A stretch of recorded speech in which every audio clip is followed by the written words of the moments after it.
A sua voz é a força do samba. Canta, Marrom.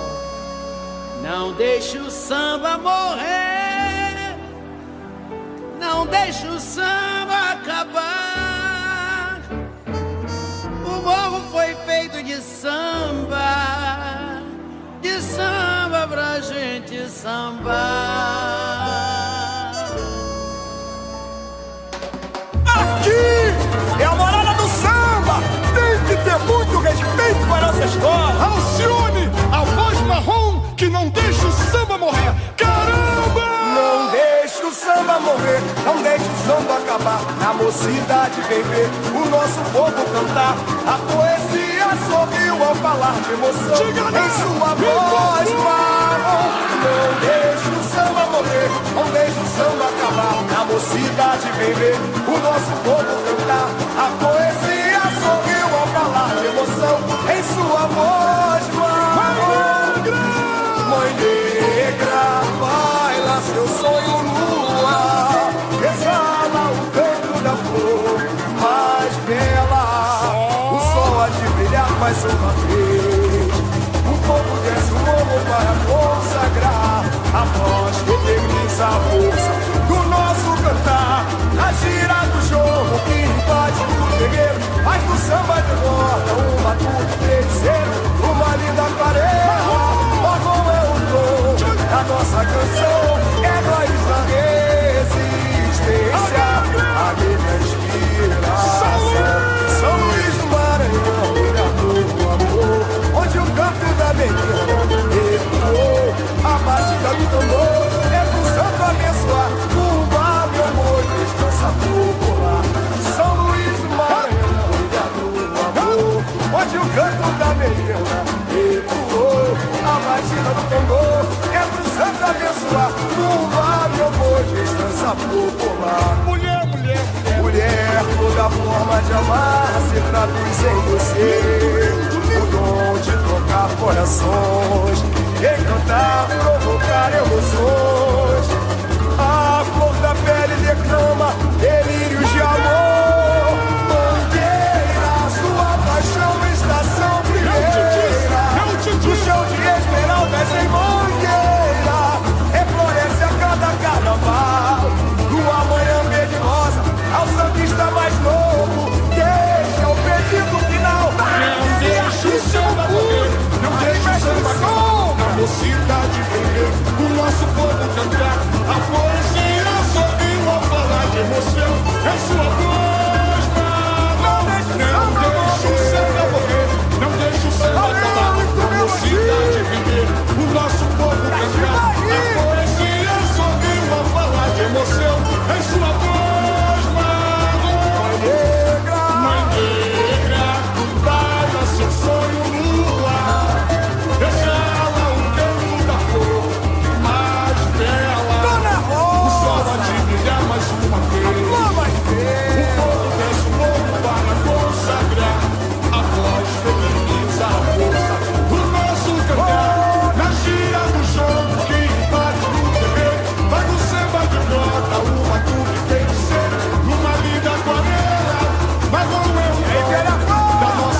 a gente começar aqui o nosso papo, eu vou pedir para vocês gravarem esse nome, Alcione, que a gente vai voltar a falar dela um pouquinho mais para frente, no decorrer aí da nossa apresentação, sobre a história da escola de samba, sobre a história do samba brasileiro, da escola de samba. Existem várias formas da gente se contar a história do carnaval, a história de uma escola de samba, porque são poucos registros acadêmicos que se tem, não se tem tanto enciclopédia, livros que falem sobre isso, Wikipédia sobre isso.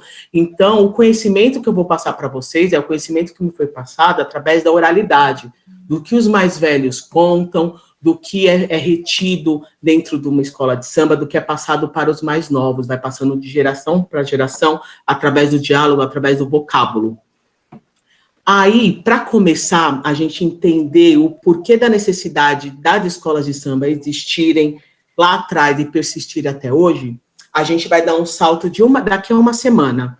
No dia 13 de maio, da semana que vem, a gente comemora, no dia 13 de maio, a abolição da escravatura no Brasil, a abolição do povo negro, dia 13 de maio de 1888. A princesa Isabel assinou a Lei Áurea e os negros estavam livres, certo? Voltando, dando um salto, a gente foi uma semana para frente, voltando 33 anos atrás, no Carnaval de 88, no centenário da abolição da escravatura, quando essa abolição, que hoje tem 133 anos, estava comemorando seu centenário, seus 100 anos, as escolas de samba do Rio de Janeiro, em sua grande maioria, falaram sobre a abolição, sobre o processo de escravidão e o fim dele no Brasil. Dentre tantos os desfiles que foram feitos, um perdura até hoje e chama atenção plasticamente, mas principalmente pelo seu samba, pelo que ele diz na sua letra. Silésia, eu vou pedir para você colocar a foto 1, por gentileza. Vou tentar. Que é uma foto, tudo bem, que é uma foto do desfile da Escola de Samba Estação Primeira de Mangueira, que falava o seguinte: 100 anos de liberdade, realidade ou ilusão. E no refrão, ele falava o seguinte: pergunte ao Criador quem pintou essa aquarela, livre do açoite da senzala, preso na miséria da favela. Pode fechar, Silésia. Então, com essa frase, a gente começa a se questionar o seguinte: a liberdade, de fato, ela existiu? De fato, ela foi feita em atos ou apenas um acordo político?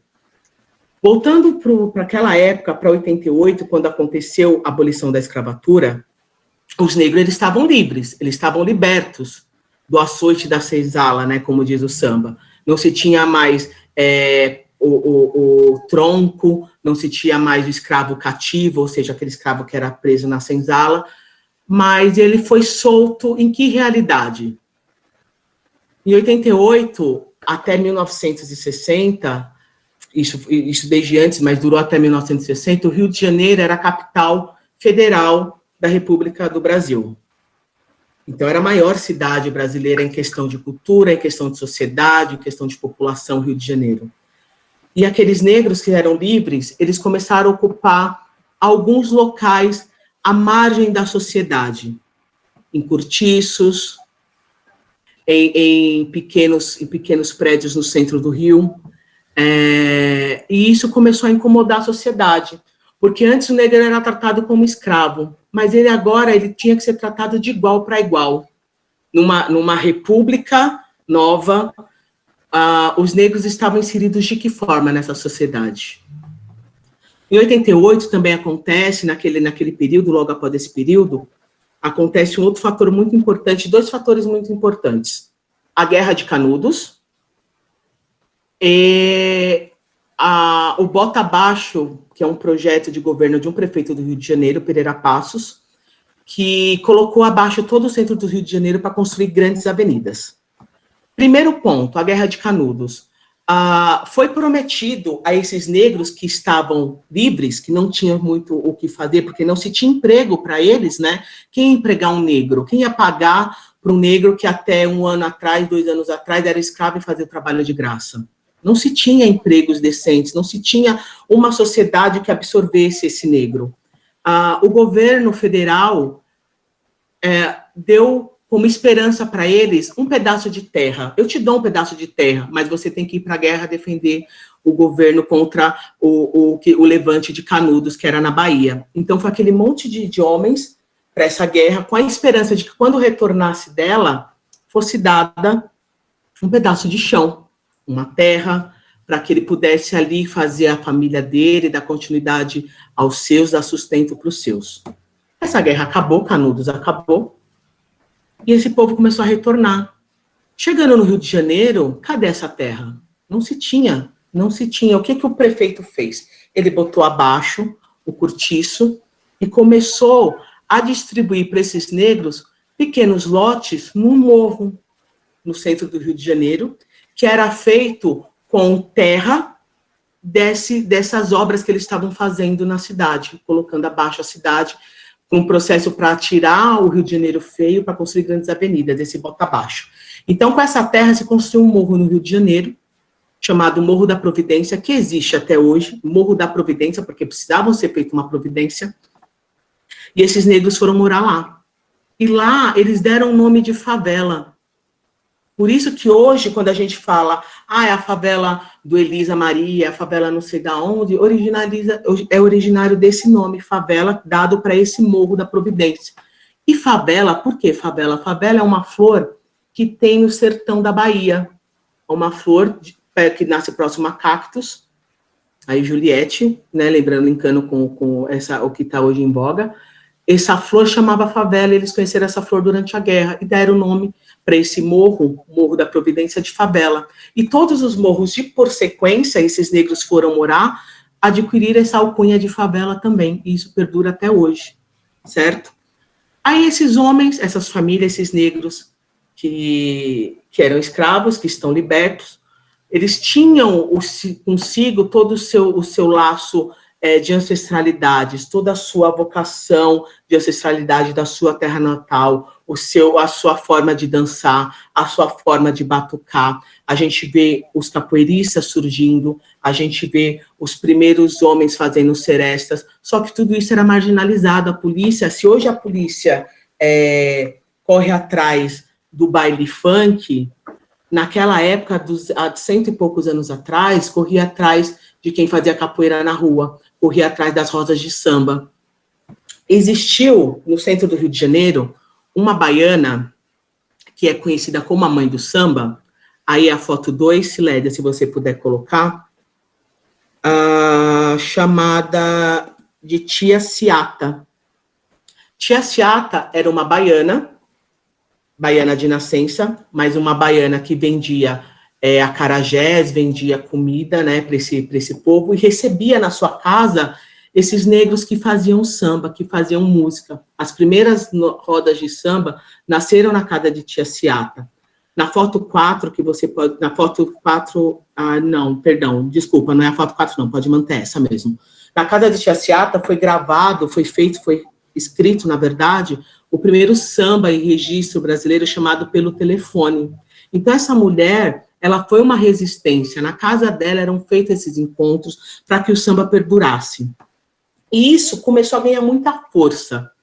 Até que um homem que frequentava essas rodas de samba, pode tirar a foto, Silésia, que frequentava essas rodas de samba, chamado Ismael Silva, decidiu criar uma escola para isso que eles faziam nessas rodas de samba fosse ensinado aos mais novos. Essa escola de samba, a primeira escola de samba, chamou-se Deixa Falar, no sentido de deixa os outros falarem, que a gente vai fazer o nosso trabalho.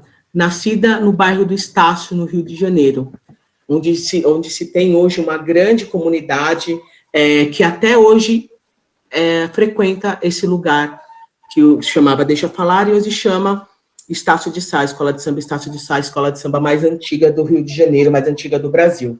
E esses movimentos, esses pequenos grupos, começaram a identificar nas suas comunidades forças para fazer frente a essa escola de samba. Então, se tinha a Deixa Falar no centro do Rio, se criou-se a Portela, mais um pouco para o subúrbio, no bairro de Madureira, se criou-se a Estação Primeira de Mangueira, no Morro da Mangueira, se criou o Salgueiro, no Morro do Salgueiro, que eram redutos cariocas de negros que se encontravam para fazer samba.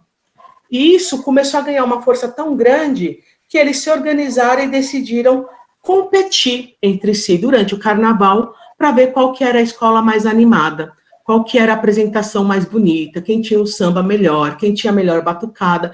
E isso foi feito durante muitos anos durante o carnaval. Elas não tinham esse formato que hoje é conhecido como a comissão de frente, a alegoria, essa plástica toda. Era mais pela bagunça, pela alegria, pelo aquele encontro de eu encontrar com os meus amigos da minha escola, da minha bandeira, e rivalizar com conhecidos de outro bairro que defendem outra bandeira, que defendem outra escola.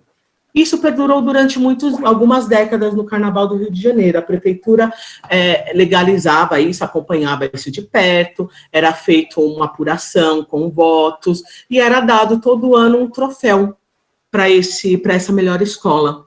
E isso foi feito durante a década de 30, a década de 40, a década de 50, até que em 63, aí você pode colocar a próxima foto, Silésia, um homem chamado Fernando Pamplona, guardem bem esse nome, Fernando Pamplona, um professor, um museólogo, um professor da Escola de Belas Artes, um artista plástico, decidiu entrar nesse mundo de escola de samba e dar uma nova cara para esses desfiles, começando a criar figurinos bonitos, alegorias maiores, e trazer personagens importantes da história, importantes na história do negro, mas que não estão nos livros, para dentro da grande sociedade.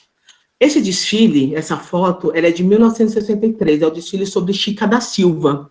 Hoje todo mundo já ouviu falar de Chica da Silva, né? Seja por livros, seja por música, teve novela, teve filme sobre Chica da Silva, e é uma figura importante no imaginário popular, mas até 63, ninguém sabia o que era Chica da Silva, o que era Zumbi dos Palmares, quem foi Chico Rei, né?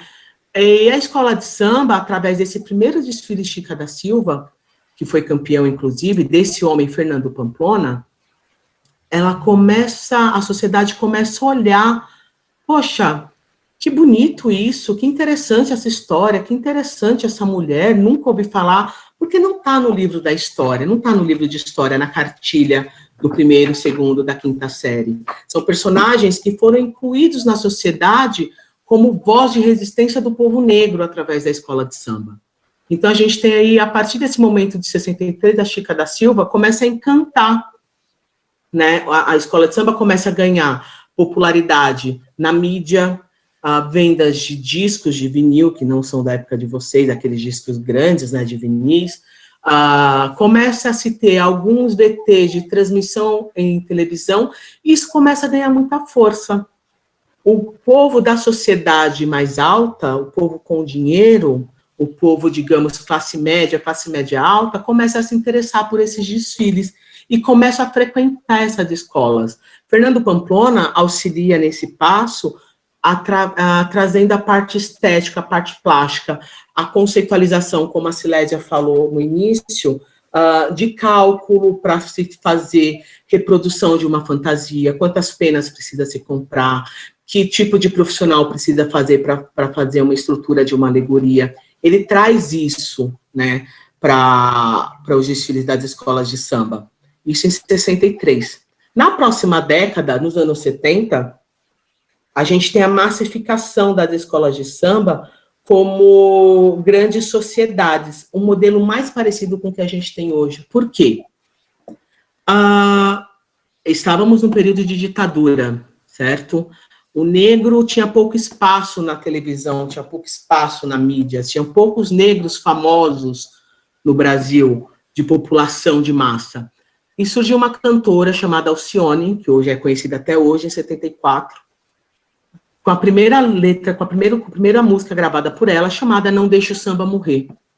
E isso deu uma notoriedade tão grande no Brasil, porque esse povo começou a falar, gente, de onde surgiu essa mulher negra, baixinha, novinha, com esse vozeirão todo, cantando Não Deixe o Samba Morrer, Não Deixe o Samba Acabar. Isso chamou a atenção para o samba. A população branca, os ricos, começaram a gostar de frequentar uma escola de samba, a ver o samba com outros olhos.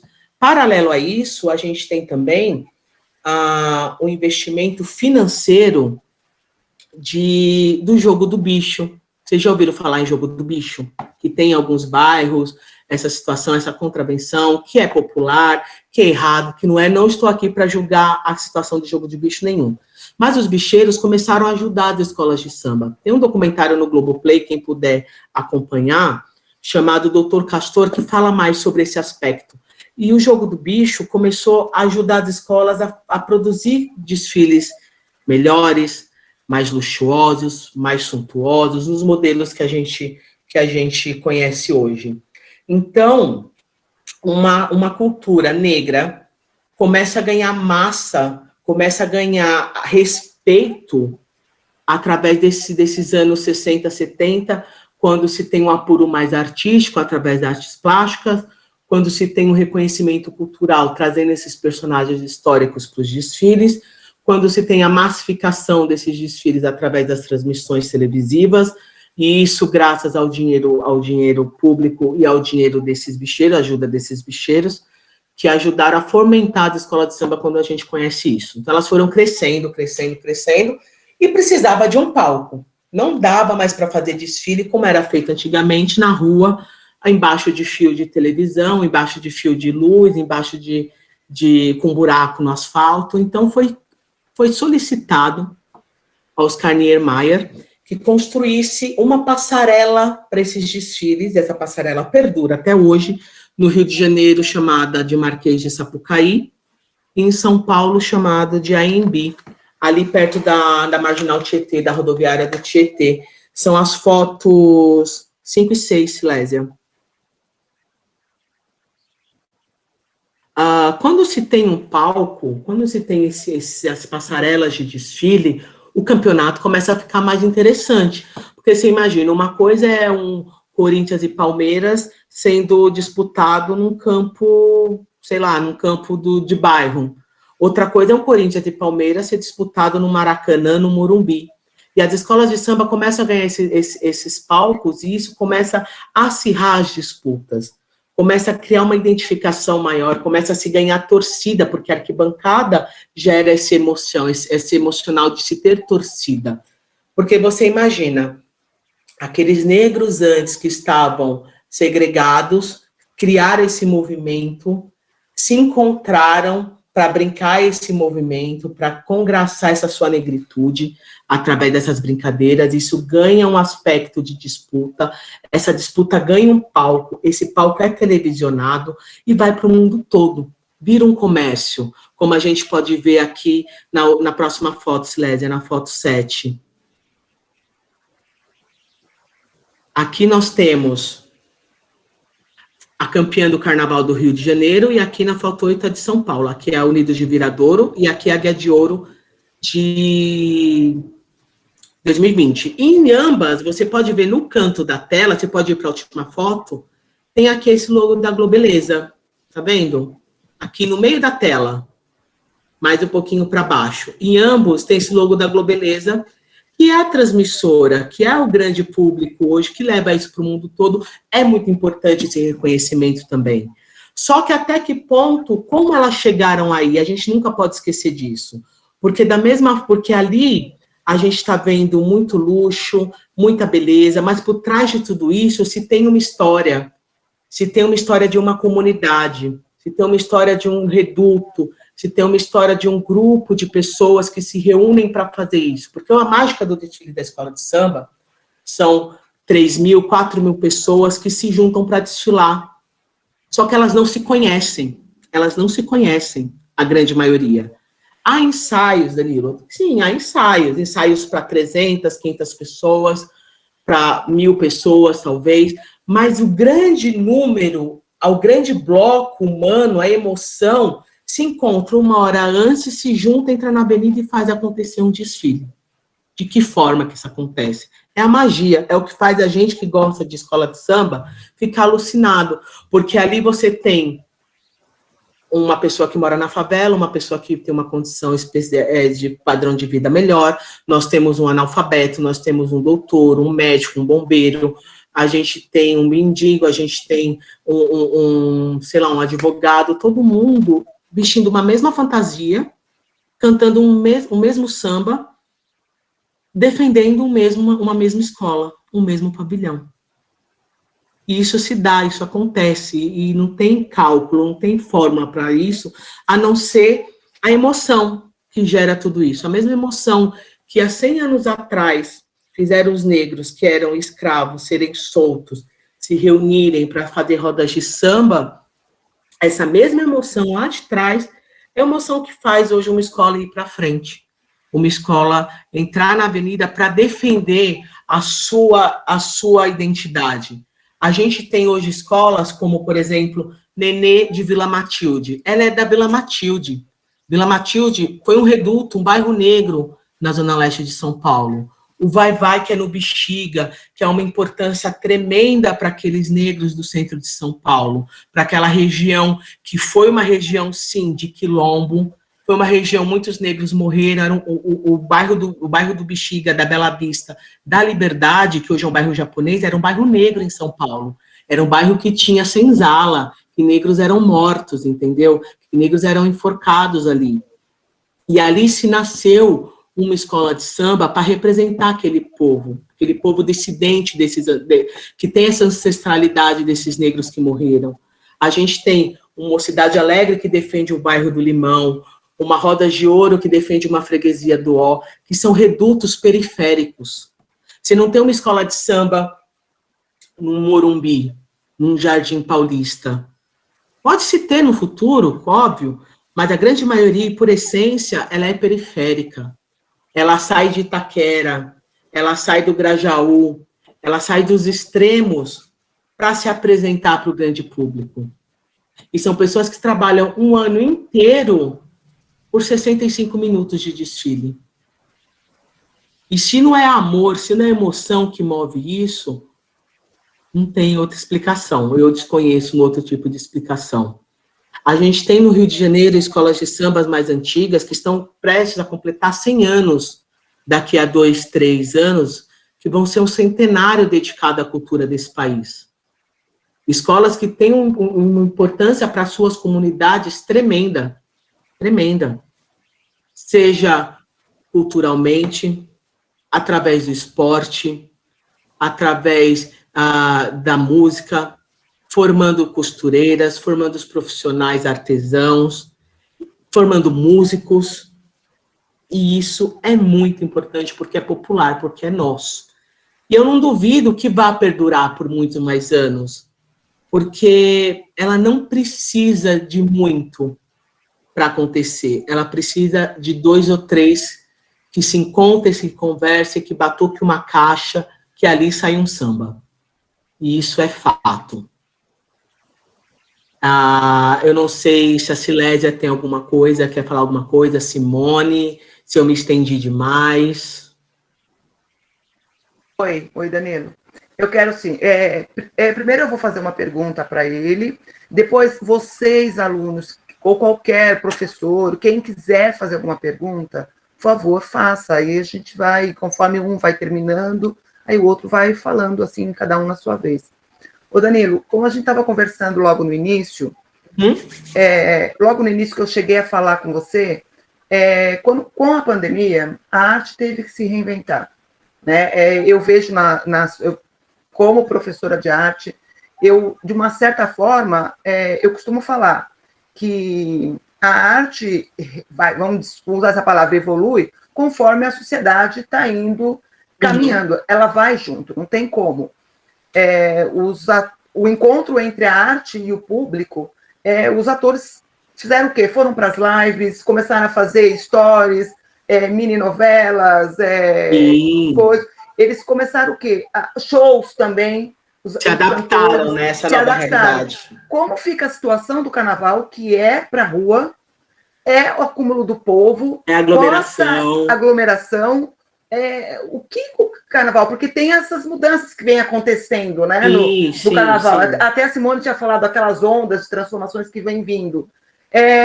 Qual é a do carnaval agora? Como o sambista, aquela pessoa que vivencia carnaval, que respira carnaval, está se situando agora na pandemia, e o que o carnaval pensa, ou o que você acha, sei que é uma coisa pessoal até, para se reinventar, para fazer com que o samba, o carnaval, que eu poderia dizer até que escola de samba, eu poderia classificar, assim como eu classifico jogos digitais como uma linguagem da arte, eu posso até dizer, para mim é uma linguagem da arte, não tem como, vai fazer para chegar mais próximo ao público?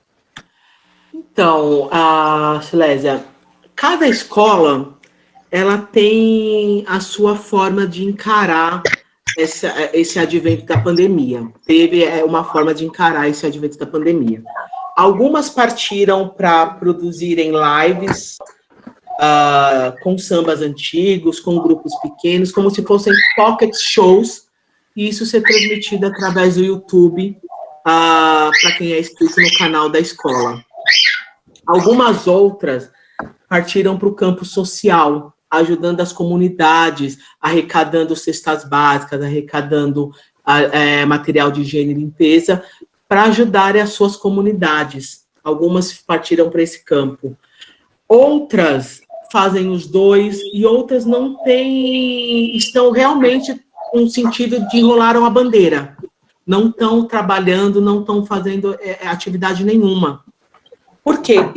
Eu acredito, é uma opinião muito minha, é cada uma por si, cada uma na tua luta.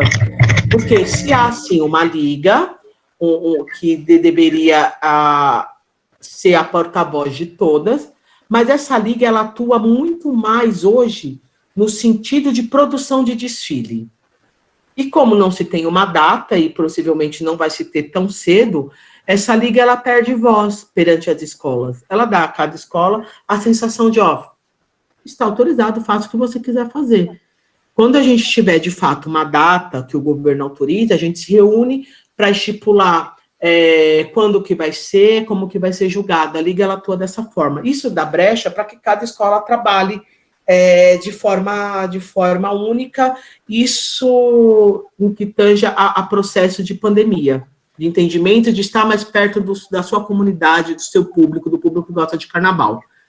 Por trás, algumas estão, sim, já produzindo aos poucos fantasias, porque tem enredos já, as escolas já têm enredos engatilhados, muitas já têm até samba, para um futuro, para um próximo carnaval. Mas isso está tudo muito parado e sendo produzido aos poucos, para que quando chegue perto do desfile em si, esteja com tudo pronto.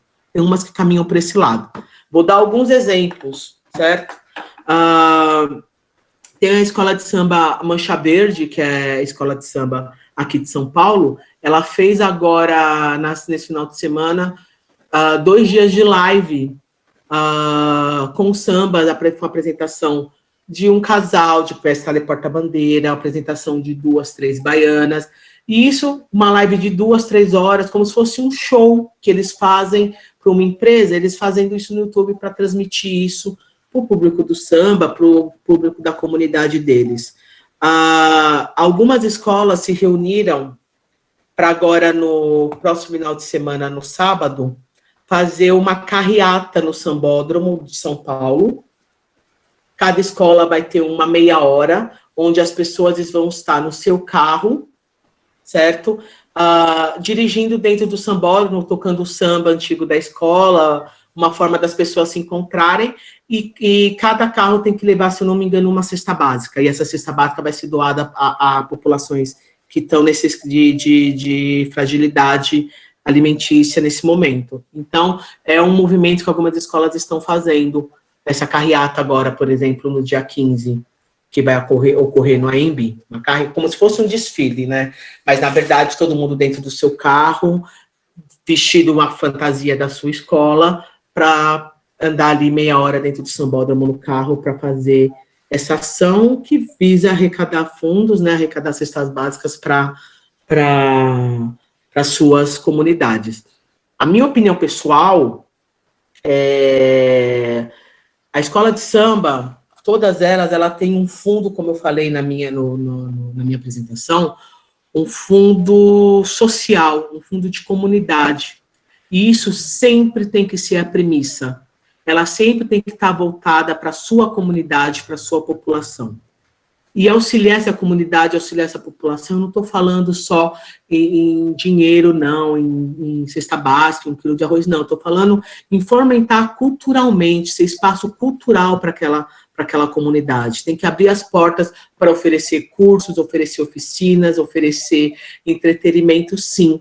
Infelizmente, o momento da pandemia, ele não permite isso, não deve permitir isso. É muito arriscado, porque é aglomeração, né? Então, ela tem que, né, buscar nesse período, na diversidade, um crescimento para que ela fique menos refém dessa forma engessada de pegar dinheiro do governo, dinheiro da transmissão, da emissora, para se fazer um desfile. Ela tem como buscar parceria com empresas, através de lei de incentivo à cultura, para se ter um fomento, para se ter movimentação fora desfile. Uma escola de samba, ela não existe para desfilar. Ela não existe para desfilar. Uma escola de samba, ela desfila, porque antes disso, ela tem que existir nos outros 364 dias. É o que a gente fala sempre no curso, né, Simone? Ela não existe só para desfilar. Ela desfila, porque antes disso, ela tem que existir. O William, ele queria fazer um comentário, não sei se ele queria te fazer uma pergunta. Pode falar, William.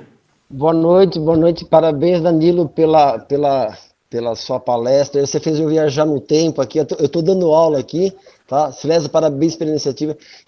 Eu perdi até a concentração, porque você me fez eu voltar no tempo aqui, tá? Eu achei muito bacana quando você citou aí a década de 70, né? Quando você citou aí Alcione, e eu vou falar uma coisa para você muito bacana que você colocou. Eu me lembro que eu aprendi muito em samba enredo de escola de samba, principalmente ali da Mangueira, que é onde eu fui pesquisar Carlos Cachaça, Pixinguinha, Cartola, e aonde é a base do nosso samba atual.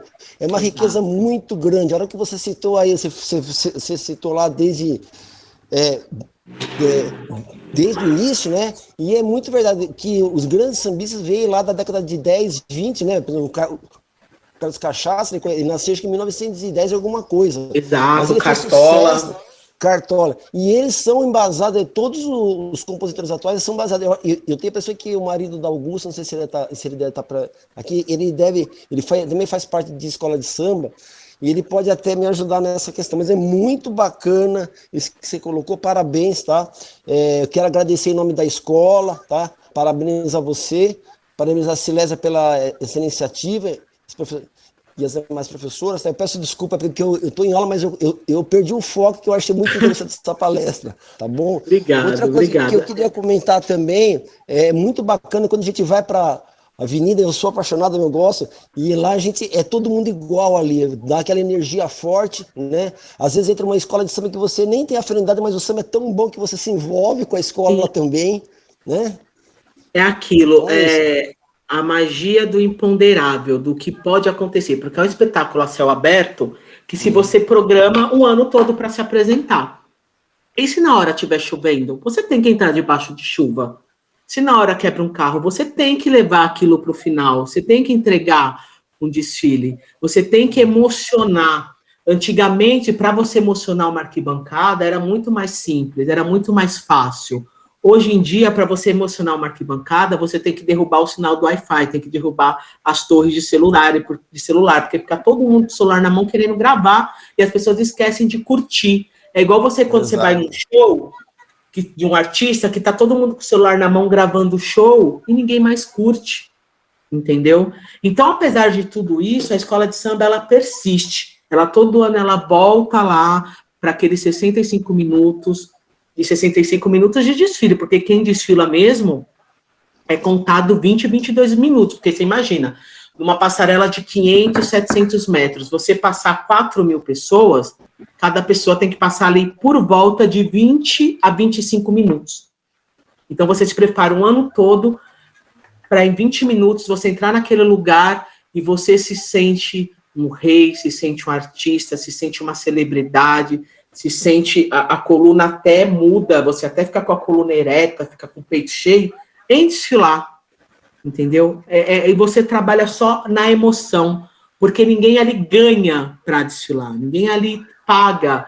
Claro, há cargos de rainha de bateria, essas celebridades famosas, mas isso é outro mérito, é outra questão. Mas as pessoas, o grande volume que está lá, eles ganham a fantasia para ensaiam o ano todo, cantam o ano todo, ganham aquela fantasia para desfilar, ou pagam, compram a fantasia em algumas alas comerciais, que uma escola de samba ela tem alas comerciais e ela tem alas de comunidade, e chega na hora, todo mundo se junta e sai, e vai embora. E é uma coisa que só existe no Brasil.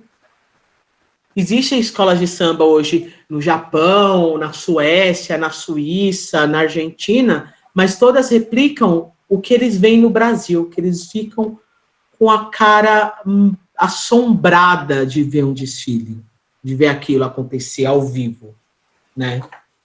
É coisa de louco, porque você imagina, eu sou uma pessoa que tive algumas oportunidades na vida de estudar, de fazer faculdades, de fazer pós-graduação, de ter mestrado. E quando eu entro numa escola de samba, eu vou me deparar com o meu chefe, por exemplo, que é uma pessoa, dentro da escola de samba, de hierarquia de escola de samba, é uma pessoa que não tem o ensino médio completo, que não tem o ensino fundamental. Mas ele está ali há tantos anos fazendo aquilo, que ele se torna mestre naquela arte, no que ele faz. E como eu falei desde o início, todo ensinamento de escola de samba, ele é através da oralidade, é através do que se fala dos mais antigos para os mais novos. Então, chega dentro da escola de samba, na hierarquia, o meu inglês, os meus cursos, eu coloco debaixo do braço e tenho que receber, vou aprender com um cara que está lá 40, 50 anos fazendo a mesma coisa, mas que no dia a dia dele, ele é um vendedor de churros, ele é um encanador, como se tem casos disso, e isso é maravilhoso que seja assim, porque a escola de samba, no final de tantas, uma quadra de escola, ela se torna um quilombo.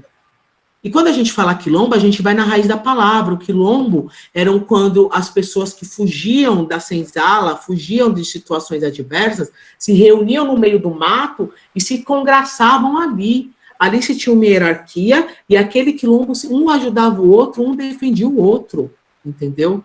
E a escola de samba é isso. A escola de samba hoje, eles são grandes quilombos de suas comunidades, entendeu? Se você no seu bairro, próximo ao seu bairro, tem uma escola de samba, você tem a certeza, o seu acesso lá é bem-vindo, porque o que você vai entregar para a escola é dedicação, e o que ela te entrega de volta é conhecimento.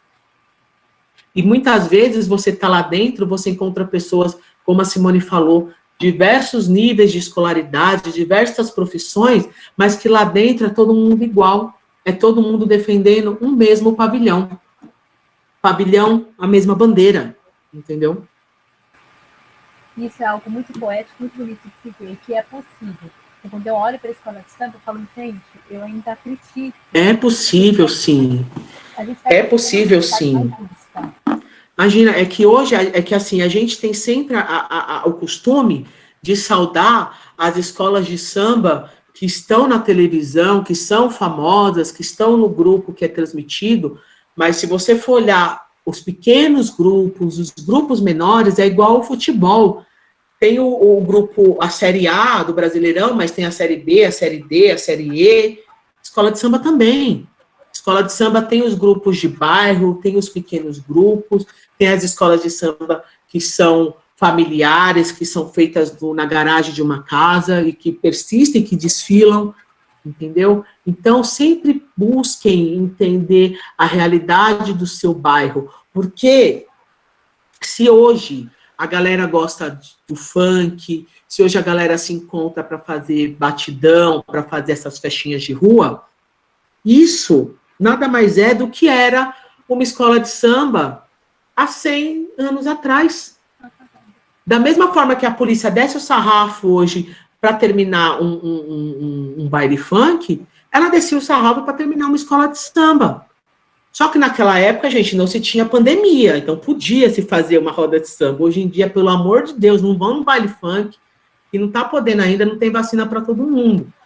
Mas se comparado, são as mesmas realidades, são realidades periféricas, porque o baile funk, assim como a roda de samba antigamente, ela não está no centro da cidade, ela não está nos bairros de elite, ela está na periferia. E a partir do momento que eles se reúnem, se respeitam, se adequam, se ganha esse respeito, ganha notoriedade e ganha respeito entre si, mas principalmente da elite. E a gente não pode abaixar a cabeça para a elite. Nunca. A gente tem que se dar o respeito para ser respeitado, para ser reconhecido. Entendeu? Qualquer movimento cultural passa por isso. E não é diferente, não foi diferente com o samba, e não é diferente com o funk hoje em dia. Assim, eu não sei se aqui tem algum professor, alguma professora da disciplina de História, mas eu, enquanto aluno do ensino público, que eu estudei escola pública desde sempre, e dos anos 80, anos 90, e muita coisa do que eu aprendi História, eu aprendi através de samba enredo. Porque através de um samba enredo você tem a narrativa histórica e através do desfile você tem a materialização dessa narrativa de uma forma lúdica. Então, o descobrimento do Brasil, vinda da família real, Tratado de Tordesilhas, casamento de Dom Pedro, a proclamação da República, abolição da escravatura, muito do que eu aprendi nessa minha época de colégio, eu devo à escola de samba. Também, entendeu? Tem sambas que contam pedaços do Brasil melhor do que muito livro de história. Muito livro de história. E isso é uma realidade tão grande que o último carnaval de 2019 ganho pela Mangueira, que é o carnaval que eles até homenageiam no final do desfile a Marielle, a vereadora do Rio de Janeiro assassinada, eles contam o lado B da história do Brasil que os livros não contam. Entendeu? Então, a gente tem ali uma nova visão de história do Brasil através da escola de samba. Porque ali a gente tem, por exemplo, ele fala que a princesa Isabel ela não foi a realizadora da abolição. O negro não ficou livre por conta da assinatura dela. Ele conta que o Brasil não foi descoberto, o Brasil ele foi invadido, entendeu? Ele conta que os anos de chumbo no Brasil, que é defendido hoje, de certa forma, pelos atuais governantes federais, ele foi um problema muito sério para a nossa realidade, entendeu? Então, a escola de samba, ela te dá argumentos para você ter a identificação do que é ser brasileiro, do que é a mistura que deu no Brasil, do que é a sociedade brasileira, entendeu? É muito importante, é muito importante. Só para complementar, Danilo, é verdade, é muita verdade o que você falou, porque eles mandam recado, sabe? A gente aprende muito. Quando você falou da questão da história, e a gente vê um lado realmente que a própria história não conta, né? Então, se a gente começar a prestar atenção nas letras, igual a Adri falou da importância para trazer para a sala de aula, é bacana, porque você vê um outro lado, o lado B, né? Bacana isso aí. Com certeza, gente, com certeza. E assim... é muito nosso. O samba é nosso. Samba enredo o samba e o samba enredo são ritmos genuinamente brasileiros. São ritmos que são oriundos da nossa terra. Entendeu? Isso é uma importância enorme. A escola de samba, ela é oriunda da nossa realidade. Ela é produto de exportação, sim. Ela é produto de entretenimento, de turismo, sim. Turismo receptivo, sim. Ela fomenta muitos empregos, desde de costureiras, aderecistas, que são pessoas que fazem decoração, engenheiros, que fazem a estrutura de carro, contador, contabilidade, se tem uma folha de pagamento a ser cumprida. E fora tudo isso, se tem ainda os outros 5 mil que desfilam sem receber, que fazem a magia acontecer, entendeu? Então, essa a importância da escola de samba e do carnaval para a nossa sociedade. O que seria do Brasil se não fosse o carnaval? E isso não só carnaval de escola de samba, carnaval de rua, carnaval do Nordeste. A gente é um povo que, por mais que passe por períodos tremendos, por períodos de dificuldade durante o ano, chega no carnaval, todo mundo fica mais leve. Eu imagino o carnaval depois dessa pandemia, que está todo mundo 2 anos trancado em casa. Quando falar, ó, pode ter carnaval, está todo mundo vacinado, vão ser 2, 3 semanas, tomara Deus quantas noites de desfile vão ser, quantos dias de festa vão ser. Porque na diversidade, a gente consegue produzir melhor. A gente pega aí o período de ditadura no Brasil, final dos anos 60, principalmente nos anos 70, onde se tem um salto de qualidade artística em produção musical, em produção teatral, em produção literária no Brasil, que é gigantesco esse salto. Porque quando se oprime o povo produz. E produz com qualidade. As grandes músicas que nós conhecemos hoje, de um Chico Buarque da vida, de um Caetano Veloso, de um Milton Nascimento, são músicas produzidas quando não podia se produzir, porque era proibido. Entendeu? E hoje que a gente está na pandemia, que não se pode se encontrar, que não se pode produzir, que tem que se reinventar, como vocês estão fazendo hoje aqui, se reinventando para poder dar uma aula, dar um complemento de um curso, é onde a gente tem esse salto de qualidade no que é passado, no que é transmitido e no que é absorvido pela população, pelos alunos. Eu acho que é isso. Se alguém tem mais alguma dúvida, desculpa se eu me exalto, é porque é um tema que eu gosto muito de conversar, principalmente com a garotada. É um trabalho que eu faço no Mocidade Alegre, a escola que eu atuo também, de trabalhar com terceira idade, trabalhar com garotada que está entrando na escola, esse entendimento de que o samba pertence a você. Você gostando ou não, ele está inserido em você, porque é a nossa realidade enquanto brasileiro. Assim, falaram, Danilo, eu conversando com a presidente da escola, e aí, o que você quer que a gente fale, sobre o que você quer que a gente fale e tal.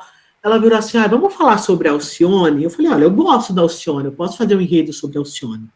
E eu fiz esse enredo sobre a Alcione, apresentei esse enredo para a direção da escola, para ela que é presidente dos outros diretores, e no dia seguinte eles me chamaram novamente e falaram que esse enredo tinha sido aprovado, que ele ia para a avenida.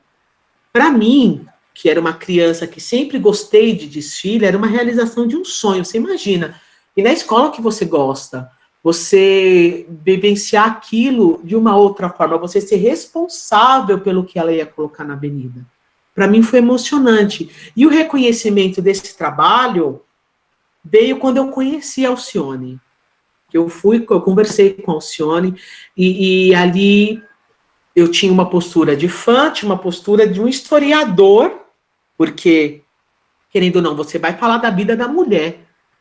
E se ela vira para mim e fala assim, não gostei, não é isso, eu não quero que fale sobre isso, eu não quero que fale sobre esse aspecto, eu ia ficar com, né, e muito pelo contrário, ela amou a forma como a gente abordou, ela amou o desfile, é um desfile que ficou em segundo lugar, na verdade ele empatou, 2 escolas empataram em primeiro lugar, na verdade 4 escolas empataram em primeiro lugar aquele ano, foi feito um sorteio na bolinha, né, Simone? E naquela bolinha, a gente ficou em segundo lugar. Mas com aquele gosto de primeiro, porque é uma importância muito grande, é uma responsabilidade muito grande, é uma importância muito grande contar a vida dessa mulher, né? Levar essa mulher enquanto se está viva. Porque homenagear depois que morre, ok, mas vamos homenagear enquanto se está vivo, né? Flores em vida. É muito mais bonito, é muito mais gostoso fazer dessa forma. Daí tem o Leonardo aqui, Danilo, por que o carnaval tornou tão polêmico nesses últimos anos? isso corre risco do carnaval acabar ou mudar a forma que hoje é o carnaval? Porque hoje em dia uma das fontes de economia brasileira depende muito do carnaval. Então, o carnaval se torna polêmico a partir do momento que uma escola de samba deixa de realizar o seu papel social com a comunidade e passa a visar somente a sua percepção enquanto empresa. Porque gera muita grana, envolve muito dinheiro, isso é muito importante para a escola e para a sociedade, mas não é o principal. O que pode fazer uma escola de samba hoje morrer, olha, é algo que eu não sei se tem como, porque ela pode sobreviver sem o dinheiro de uma Globo da vida, por exemplo, porque ela já existia antes da Globo existir. Entendeu? Pode-se mudar a forma, pode-se mudar os recursos, os investimentos, os tamanhos das alegorias, mas a sua essência de desfile, isso é imutável. Independente se tem dinheiro ou não. O batuque, o bum-bum, tum-dum, é o mesmo que toca no desfile transmitido pela Globo, é o mesmo que toca numa escola aqui na região do ABC, onde eu moro. A essência é a mesma, e a essência perdura. Entendeu? Carnaval é importante para a economia brasileira, sim, porque é fonte de turismo, é fonte de receita para o setor de turismo, sim. É uma das festas, eu acredito, que mais tem turistas no Brasil, e isso é muito importante para a economia, porque gera função de hotéis, de casas noturnas, enfim, de um monte de coisa que envolve esse turismo, né? Agências de viagem, empresas aéreas. Então, é uma fonte de recursos, sim. Enquanto não se tiver essa vacina, não se pode se ter. E isso é muito complicado. Como tantas áreas são complicadas. Mas as áreas mais importantes nesse momento que precisam ser priorizadas. Carnaval tem que ficar por último mesmo. Não tem como você querer fazer uma festa de escola de samba sem ter uma escola de educação funcionando perfeitamente. Danilo, para você ver, né, como você falou no início, né, o dinheiro do governo é a renda mínima, né, porque o principal mesmo hoje em dia são das televisões, as transmissões, da imagem. Mas exatamente. Se for olhar antes, essa história que você falou, já existia antes da TV, tipo, você comentou no início os bicheiros. Exato, exato. Já existia. A escola, ela inventa outra forma de se existir. Ela não pode existir, porque é o que eu falei. Quando ela existe só para desfilar, ela está visando apenas o lucro, que é gerado num desfile, através com dinheiro de transmissão de imagem, com dinheiro de governo. Quando ela desfila porque ela existe, ela tem outras 360 ações, 368 eventos, 368 oportunidades de trabalho, e o desfile é só mais um. E essas 368 mil coisas que ela faz é o que é voltado para a sua comunidade, que é a importância, entendeu? E a pergunta é muito pertinente, porque pode acabar? Eu acho que não. Porque enquanto tiver 2, 3 batucando, se tem sentido de ter um pavilhão girando, uma escola querendo fazer música, querendo fazer movimento, querendo existir. O Kaique tem uma pergunta ali no chat. Qual foi o enredo de samba que mais te emocionou durante esses anos e qual considera o mais importante para o carnaval? O que mais me emocionou foi o desfile da Mangueira, esse que eu comentei de 2019. Porque é um desfile que ele impacta no questionar. Porque até então, para mim, a princesa Isabel, por exemplo, ela era heroína, que aboliu a escravatura. Ela que assinou o documento falando que o negro, a partir daquele momento, é livre. E naquele desfile, a gente vê que, não é bem assim. Ela foi instrumento de uma articulação política da época, que precisava que isso fosse feito. Quando a gente vê que o Brasil foi descoberto em 1500, não, o Brasil não foi descoberto, o Brasil foi invadido. E quando você tem essa percepção de que essa invasão prejudica até hoje a nossa sociedade, poxa, isso tem que ser levado a sério, isso tem que ser contado. Porque eles não chegaram aqui, o negro não veio para cá porque ele quis. Ele veio para cá porque ele foi escravizado, porque ele foi obrigado, entendeu? E isso é muito importante. Esse desfile, ele me toca muito nisso. E o mais importante para o carnaval, como um todo, é um desfile que eu recomendo a vocês procurem no YouTube.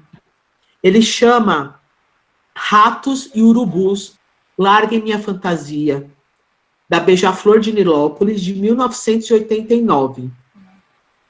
É um desfile que ele quebra padrões estéticos, no sentido de você enxergar na avenida um monte de mendigo, as pessoas fantasiadas de mendigo desfilando.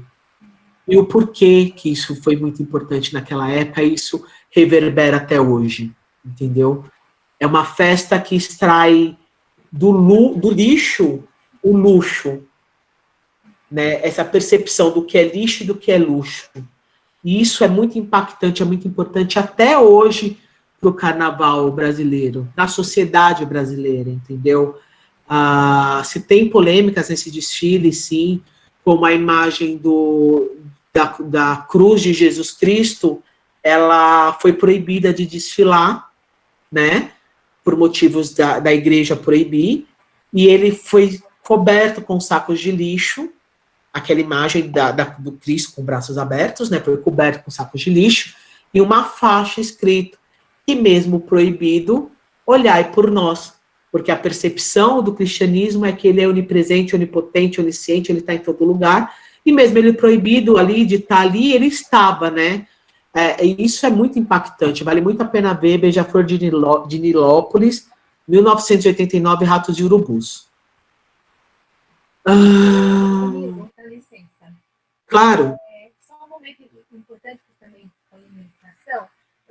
A gente tem uma legislação que fala da importância da cultura e da história do negro no ensino fundamental 1. A gente escuta muitos professores comentando que não sabem como abordar esse tema.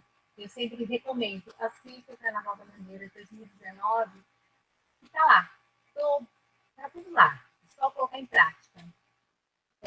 Então, tá muita importância desse ano, né? Sim.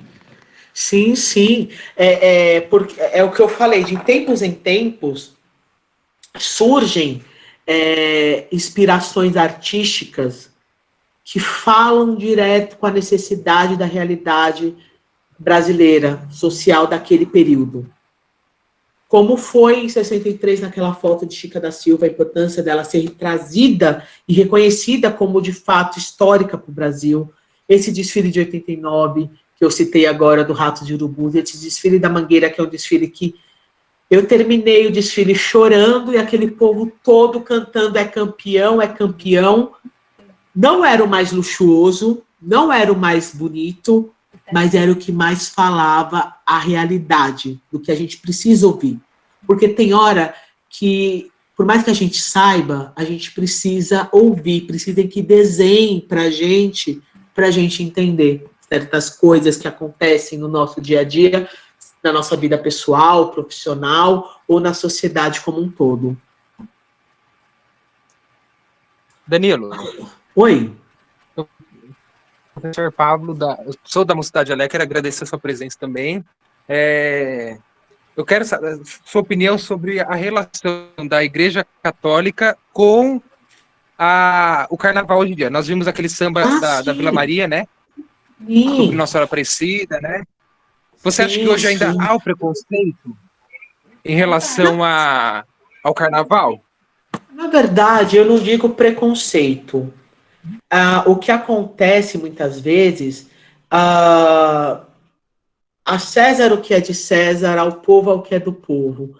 São situações que precisa ter um respeito do que é dogma de religião, do que é profanação disso.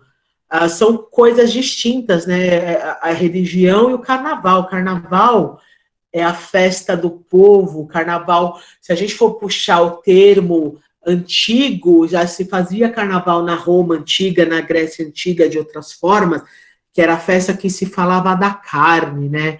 Da coisa da festa, da bebida, da comida. Isso é contra muitas coisas do que a igreja prega. Então, são caminhos paralelos. Tem que se ter respeito um para com o outro.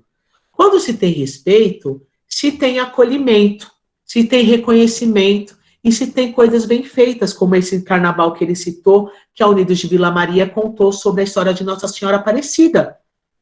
Todas as informações sobre Nossa Senhora foram para a avenida, desfilaram carnaval, entendeu? Porque se houve esse entendimento, se houve esse respeito. Acontece, sim, em alguns momentos, ou a escola de samba passar do ponto, ou a igreja ser muito taxativa em algum aspecto, mas há como sim fazer. Quando se tem diálogo, quando se tem entendimento e quando se tem respeito do que é dever de cada uma, do que é direito da outra, entendeu? Então, é possível, sim. Já foi pior, concordo, hoje em dia é mais flexível, mas desde que por trás disso se tenha o diálogo, se tenha o porquê. Por que a escola quer falar sobre Nossa Senhora? Entendeu? O exemplo da Vila Maria. Pô, vai falar de Nossa Senhora porque eram os 200 anos dela, a importância dela para a fé do brasileiro. Então, é feito um trabalho, um estudo que analisa a história dela para se transformar isso em desfile. A partir do momento que é feito esse estudo, como eu fiz o estudo da vida da Alcione, isso é passado para a Alcione, como foi passado para a Confederação dos Bispos Brasileiros, no caso da Vila Maria, ela olhou aquilo, viu que não agredia, viu que, pelo contrário, era uma homenagem, enaltecia, por que não levar para a avenida? Claro que, quando chega na avenida, uma escola de samba que vai fazer uma tratativa dessa, não vai colocar pessoas com o dorso de fora, pessoas peladas. Era um desfile que não tinha esse aspecto da Vila Maria naquele ano, porque o enredo pedia que não tivesse. Né? Não tem como você querer falar a história de Nossa Senhora e colocar um monte de gente pelada em cima de um carro à toa, sem ter um embasamento, um estudo que justifique ter isso. Porque não precisa ter. E quando não precisa ter isso é respeitado, tudo sai a contento para ambos os lados. Danilo, Oi. tem uma pergunta da Samira Xavier, que é: oi, Danilo, será que depois dessa quarentena o carnaval vai voltar a ser o que era antes da pandemia? Não, não. Porque nós não somos como éramos antes da pandemia. Certeza, Samira, que você não é a mesma Samira que em março do ano passado se viu impedida de sair de casa para fazer alguma coisa. Para ir encontrar uma amiga, para ir para a escola. Você vai sair dessa pandemia uma outra Samira, como eu vou sair um outro Danilo. E como o carnaval é feito de emoção dessas pessoas que se reúnem para fazer um desfile na avenida, a forma como isso vai ser feita vai ser muito diferente.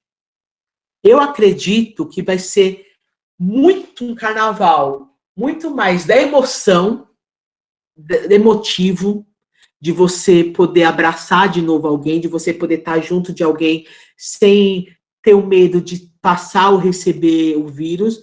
E isso faz com que a qualidade do desfile suba no emocional. E quando ele sobe no emocional, ele fala muito mais ao público. Então é aquela história, a emoção que está eu e você, Samira, desfilando, aquela emoção, ela passa para a arquibancada.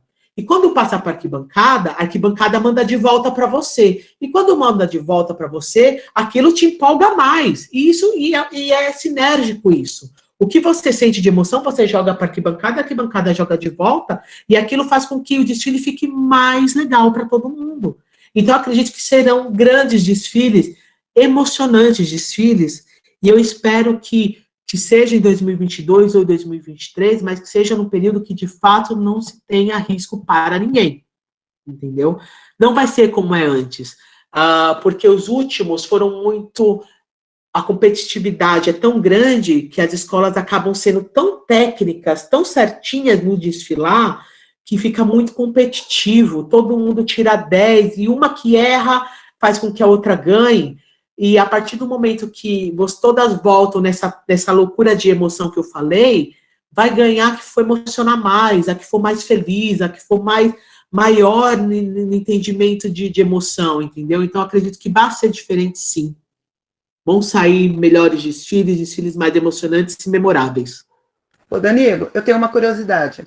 Na verdade, é duas. Uma é ligado a essa pergunta dela, quando nós tínhamos conversado, no início você tinha falado alguma coisa, que as escolas sempre já vão tendo, já recebem a verba antecipada, e sim, aí, quer dizer, elas já têm ideia, você comentou que algumas já têm os sambas enredos, tudo que seriam.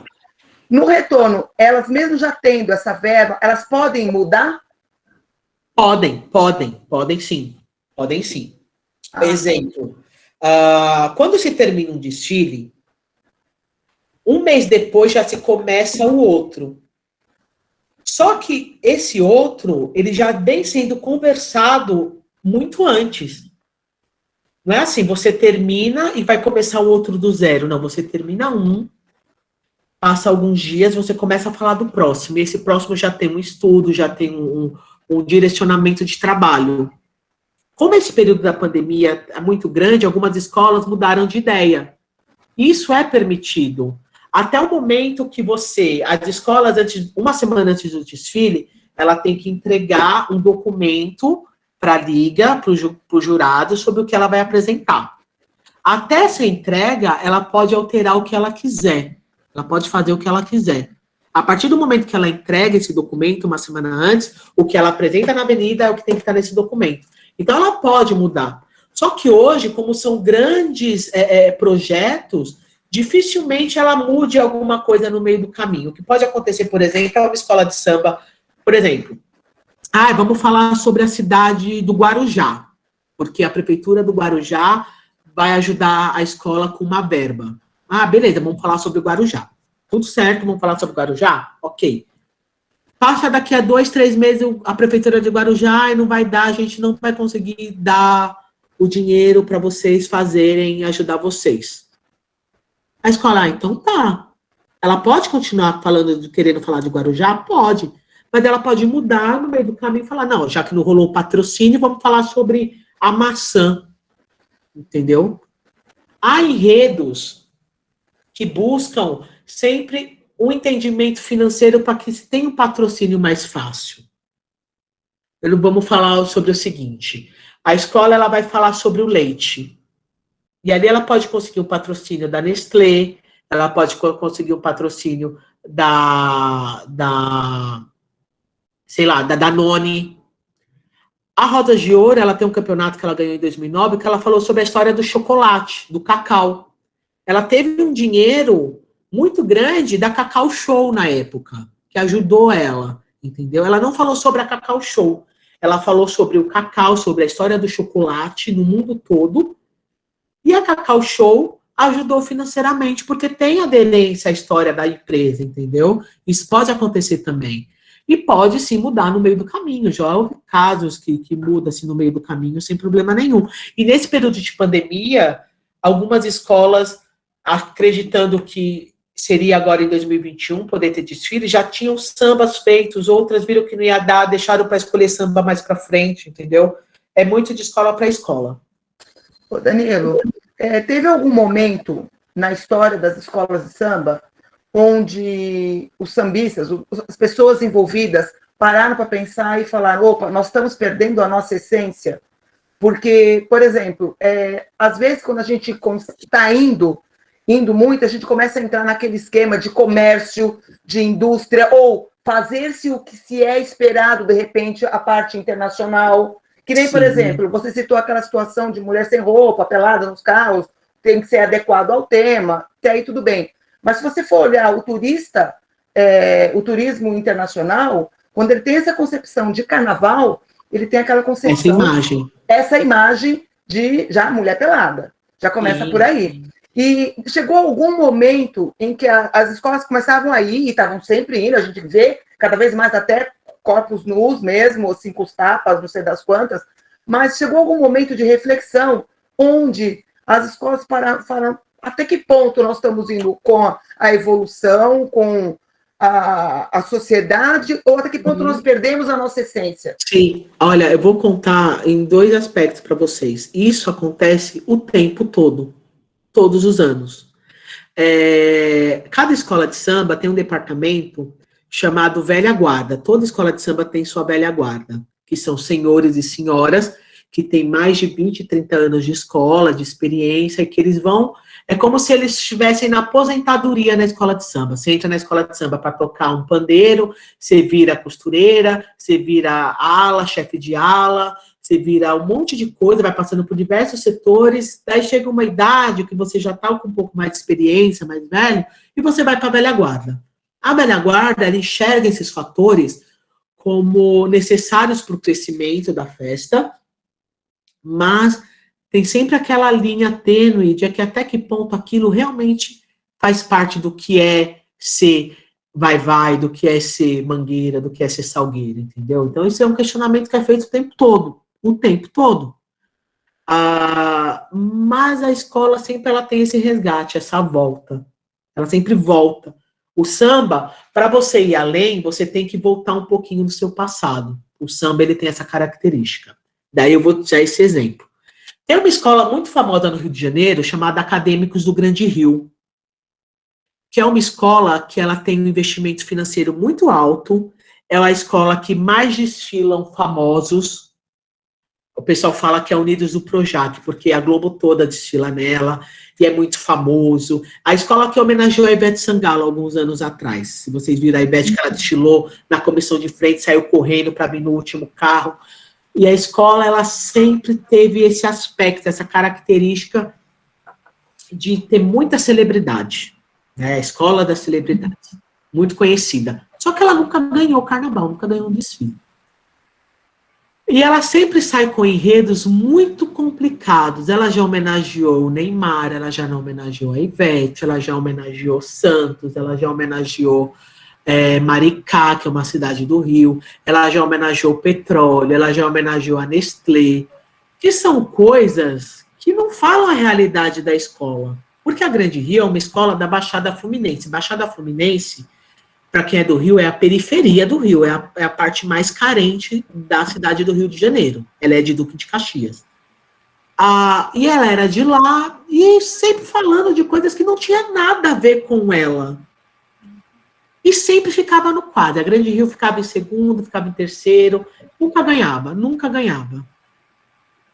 No último carnaval, mudou-se os carnavalescos, entrou 2 pessoas novas, 2 meninos de 20 e poucos anos, e começaram a conversar com pessoas da escola. E decidiram fazer um carnaval sobre uma personalidade que, além de ser da Grande Rio, ela é de Caxias, da região deles. Era um pai de santo, chamado João da Gomeia, que, além de ser pai de santo, ele era um benfeitor da comunidade, era uma pessoa que ajudava muito a comunidade de Duque de Caxias. Muitas pessoas que construíram casas foi porque ele ajudou, ele ajudava em cura, ele era uma figura muito conhecida na Baixada Fluminense. E a escola decidiu falar sobre ele, né? Isso emocionou demais as pessoas que de fato são Grande Rio, que de fato gostam da escola, que de fato são velha guarda, que de fato trabalham na escola. Para os artistas, tanto faz se estavam falando do João da Gomeia ou se estava falando da Anitta. Eles só querem aparecer numa escola de samba. Eles visam a escola de samba como um grande Big Brother para aparecer na tela da Globo. E a escola decidiu deixar um pouco isso de lado, porque isso não faz parte de sua essência, e trabalhar algo que é intrínseco da escola, intrínseco da região onde ela atua, que é a Baixada Fluminense e Duque de Caxias. Falar de João da Gomeia. Resultado, a escola ficou em segundo lugar. Mas, reconhecidamente, é o melhor desfile da história da Grande Rio. É o melhor samba da Grande Rio. Todos os estudiosos de carnaval falam que a Grande Rio se divide entre antes e depois desse desfile. Porque esse desfile tem uma importância cultural para Caxias, para a cidade de onde ela é, para o bairro de onde ela é, para a história da escola e para a sociedade. Porque se não fosse a Grande Rio falar sobre a importância desse homem, João da Gomeia, vocês nunca teriam ouvido falar sobre ele. E é uma figura tão importante, que quem aqui já ouviu falar na novela Senhora do Destino, da Nazaré Tedesco? Eu assisti. Eu assisti.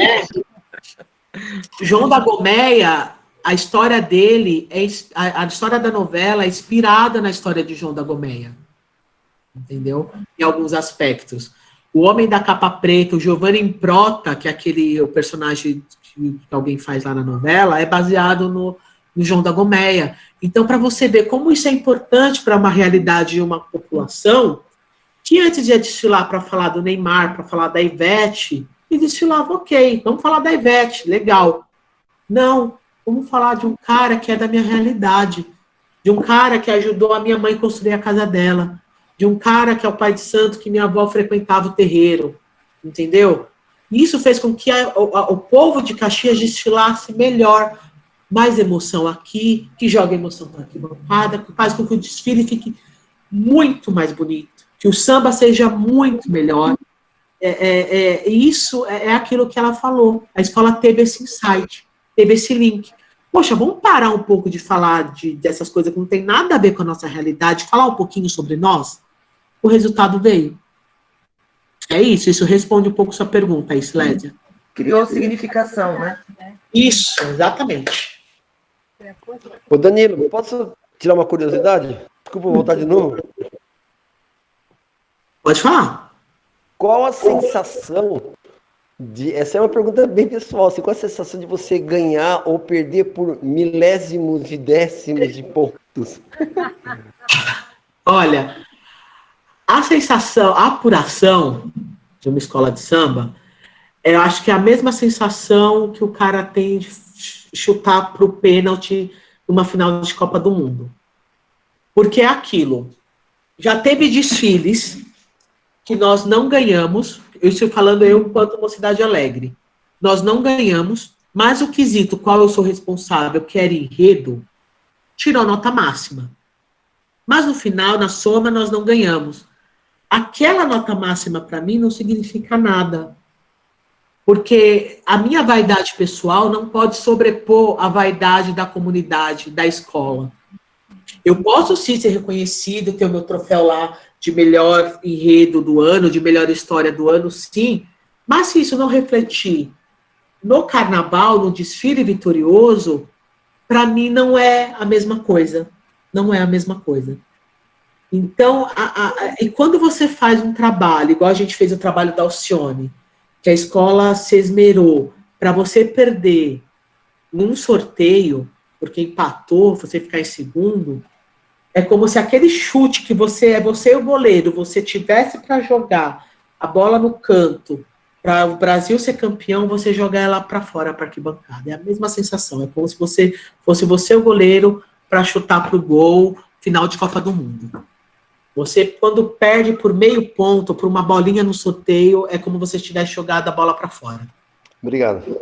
Imagina. Ô Danilo, o Hendrick fez uma pergunta aqui no chat. Já houve um bloco de samba que homenageou Fernando Pamplona? Cara, não teve um bloco, teve uma escola. Eu vou até pesquisar aqui. A escola é a São Clemente. Quem homenageou ela, o Fernando Pamplona, foi a São Clemente. E a carnavalesca era uma mulher, uma das únicas mulheres carnavalescas em atividade até hoje, chamada Rosa Magalhães, que ela tem quase 80 anos, ela ainda trabalha, ela é a aluna do Fernando Pamplona, e ela homenageou ele através do desfile da São Clemente de 2015, no Rio de Janeiro. Só você procurar São Clemente 2015, no Rio de Janeiro, que vai contar a história desse homem, da importância desse homem, Fernando Pamplona. Até para nós aqui em São Paulo ele foi super importante, né? Isso é muito, muito, porque assim, o Carnaval de São Paulo, quando a Ciclédia ainda comentou, quando o Carnaval do Rio começa a ganhar notoriedade, começa a ganhar dinheiro, começa a ganhar espaço na mídia, os blocos de São Paulo começam a se tornar escolas de samba. As primeiras escolas de samba em São Paulo, elas se datam dos anos 50 e 60. Quando começa a ganhar fama no Rio, as escolas de São Paulo, os blocos, que eram aqueles blocos que brincavam carnaval, começam a se tornar escolas de samba. entendeu? Se dá através disso. O carnaval pode ser considerado um fenômeno de diversidade cultural? Total. Eu acho que é um dos maiores que se tem. Porque, por exemplo, o carnaval, quando você vai para a avenida, é como se você estivesse aqui com um cardápio. 7 escolas num dia, 7 escolas no outro. No mesmo ano, você vai ter escola falando sobre a China, sobre o sorvete, sobre Princesa Isabel, sobre as coisas mais absurdas. Já teve enredo sobre coisas absurdas. A história do iogurte já virou enredo numa escola de samba, sabe? Biografias de pessoas importantíssimas, como Maria Clara Machado, como Guimarães Rosa, já foram para a avenida. Então, num ano, você consegue ver uma diversidade de enredos, e esses enredos se tornam visual, e esses enredos se tornam música. Então, você tem o aspecto visual plástico, o aspecto musical através do samba, e isso perdura por anos e anos, entendeu? E isso é muito importante, é uma coisa genuína nossa. Né? Danilo, qual tema você acha que é mais fácil, assim, vamos dizer, ganhar o carnaval? Você acha que é com personalidade? Você acha que é sobre matriz africana? Olha, a gente já teve muitos períodos de enredos sobre cidades, de enredos sobre homenagem a pessoas. Hoje a gente está muito em voga com enredos afros. O que faz uma escola hoje ganhar é muito mais do que o enredo, é a técnica de desfile. Porque se tem julgando vários aspectos para um desfile. Independente do enredo, da história, você precisa ter técnica para desfilar. Você precisa gabaritar em diversos aspectos. Isso que faz uma escola. O que faz uma escola ganhar hoje é sua gestão. Muito mais do que o enredo é sua gestão. Claro que enredos que tem um apelo social maior, como você falou, enredos afros, que tem um apelo social maior, são enredos que é visto hoje em dia, porque está na moda, né, assuntos da moda, eles têm uma propagação midiática muito mais alta, e isso pode sim ser um fator muito positivo para se ganhar. Mas não se tem uma lógica. Vamos falar sobre uma personagem, vamos falar sobre a Xuxa, que a gente vai ser campeão. Toda vez que a Xuxa foi para a avenida, a escola foi rebaixada. Vamos falar sobre Roberto Carlos, o cantor. Teve uma escola um ano que ganhou, mas teve uma escola anterior que falou dele também e foi rebaixada, perdeu. Então, é muito subjetivo isso. É mais técnica, é mais entendimento de como se desfilar do que o tipo de enredo que vai ser tratado. Ô, Danilo, então, você falando isso, hoje em dia, a escola de samba é avaliada mesmo pela parte técnica. Mas se você... que difere, então, do antigo, que entraria mais o sentimental, mais a garra, mais a emoção, aquele calor de momento, aquela coisa da hora. Exatamente. Infelizmente, o carnaval, hoje em dia, ele é muito mais técnico. A escola que desfila com o manual debaixo do braço, sendo regradinha no que tudo que ele pede, tem muito mais chance do que aquela escola que se ganha da emoção. Então, aquela senhorinha do samba, aquela primeira que você mostrou nas fotos, se ela visse o carnaval de hoje em dia, ela faria o quê? Ela ia falar, meu filho, mas que é isso? Porque é totalmente ao contrário do que se imaginava. Eu não imagino como vai ser um desfile de escola de samba daqui a 20 anos. Eu não imagino como vai ser. Mas eu sei que eu quero estar com saúde para estar. Porque é inimaginável os saltos que se dá de um ano para outro, porque a gente já teve homem voando em desfile, a gente já teve desfiles que eram coreografias com seres humanos, só que não tinham nada, e os seres humanos movimentando o braço davam um movimento, uma alegoria. Mas isso é o além, O emocional, ele é a espinha dorsal, é o que vai seguir com que exista, certo? Um desfile de escola de samba. Todo o aparato que vem através disso, essas técnicas, a qualidade, o apuro estético, ele é o plus adicional a essa espinha dorsal que é guiada pela emoção. Há casos, como eu e a Simone citamos, desse desfile da Mangueira de 2019, ele junta os dois. Ele junta a emoção e ele junta a técnica. É o equilíbrio perfeito. Por isso que, respondendo aqui, o enredo que mais me emocionou é esse, sem dúvida. Durante muito tempo vai ser, porque ele juntou essa técnica e essa emoção. Danilo, você acha que a Rede Globo tem influência no Carnaval de São Paulo, no Rio de Janeiro? Não. Não tem. Ela não tem influência no que tange a decisão de que escola que ganha. Ela não tem essa influência. Ela tem influência, sim, aspecto financeiro, porque é ela que banca a festa. Então, assim, se ela fala assim, olha, o desfile tem que começar meia-noite, porque eu quero transmitir o Globo Repórter falando sobre a Polinésia Francesa, o desfile vai começar meia-noite. Entendeu? Porque é ela que paga as escolas. Ela tem esse direito. Igual ela paga os times de futebol e quer passar o jogo 7 horas da noite, ela vai passar 7 horas da noite. Eles vão entrar em campo 7 horas da noite. Ou vão entrar em campo 11 horas da manhã ou 4 horas da tarde. Ela determina o horário de acordo com o grade dela. Da mesma forma, ela determina esse horário, determina o tempo que cada escola tem que desfilar, sim. Mas influenciar no resultado, não. É crendice. Então, querendo ou não, entre aspas, ela manda no Carnaval, né? Ela manda porque ela paga para mandar, né? Ela paga para isso.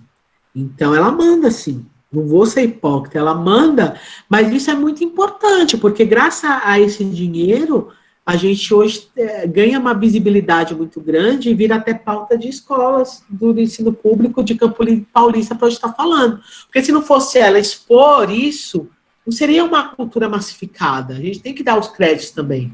E graças às transmissões, isso chega no Brasil todo. O Brasil todo conhece um desfile graças a ela. Então, assim, se ela paga, ela tem os pré-requisitos que ela quer que sejam cumpridos.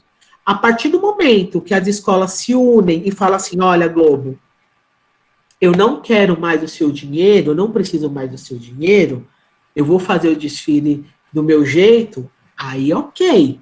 Mas quem disse que elas têm peito para fazer isso? Não tem, felizmente não, entendeu? Mas se a gente foi passando aos anos também, isso foi mudando. Lá atrás, as pretas velhas que trabalhavam nas casas todas, né, como empregada doméstica, ganhavam suas caixinhas também para o Carnaval, né? De compensando seus patrões, entre aspas, e isso ia sair de uma contribuição. A gente continua tendo uma contribuição da Globo.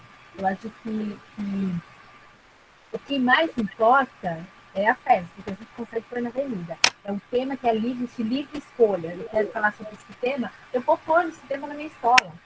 Sim, sim. Ela não tem o poder de decidir, eu quero que fale sobre isso. Não, ela não tem esse poder.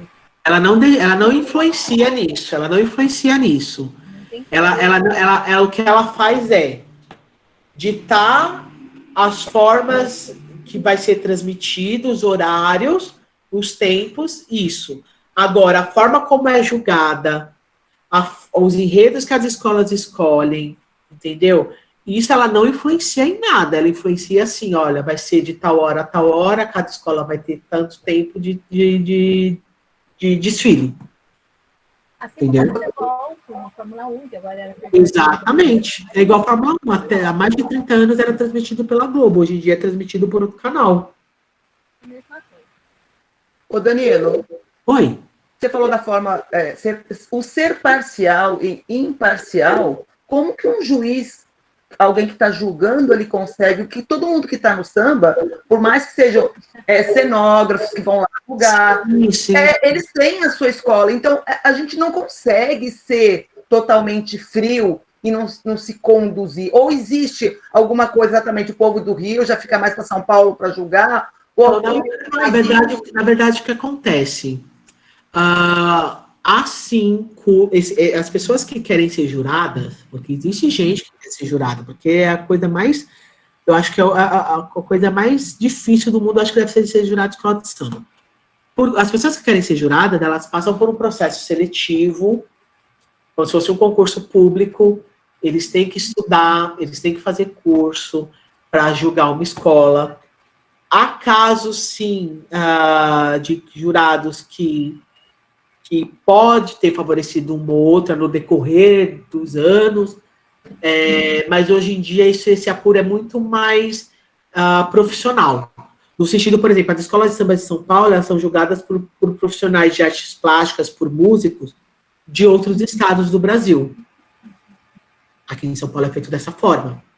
No Rio de Janeiro, eles têm uma reciclagem de jurados periódicos para que não se crie vícios de notas, por exemplo. Eles tentam fazer isso.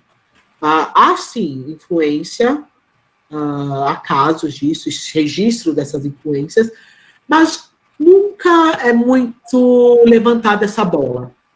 Porque no final de tantas, se tem uma liga. Essa liga é presidida por uma pessoa, mas quem decide o que se faz e o que se não faz são os presidentes da escola. Se o presidente ele quer vetar um nome no júri, ele pode ter esse poder de vetar esse nome. Entendeu? Isso é todo o trabalho político de gestão de liga, de escola, que é feito no decorrer do ano para se criar um caderno de julgamento, onde, através desse caderno de julgamento, o jurado vai avaliar as escolas. Só para lembrar, aqui em Jundiaí, nós temos 2 pessoas, um homem e uma mulher, que fazem um júri lá em São Paulo. Eles julgavam a escola de grupo especial. E, de repente, um dos presidentes da escola fretou um ano e depois, passados 3 anos, fretou uma liga. Então, eles foram vetados em participar do júri lá de São Paulo.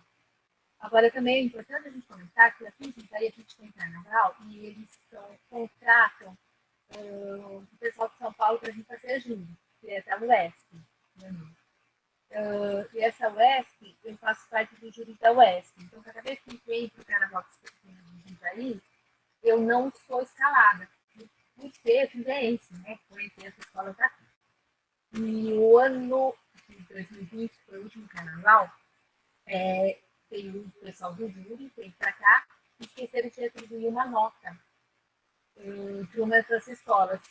E a outra foi campeão. Então, ainda tem processo judicial para ser apurado. Então, assim, foi esquecimento do jurado que atribuiu uma nota. E além de tudo, ainda tem uma fragilidade que os próprios presidentes expõem às suas escolas como...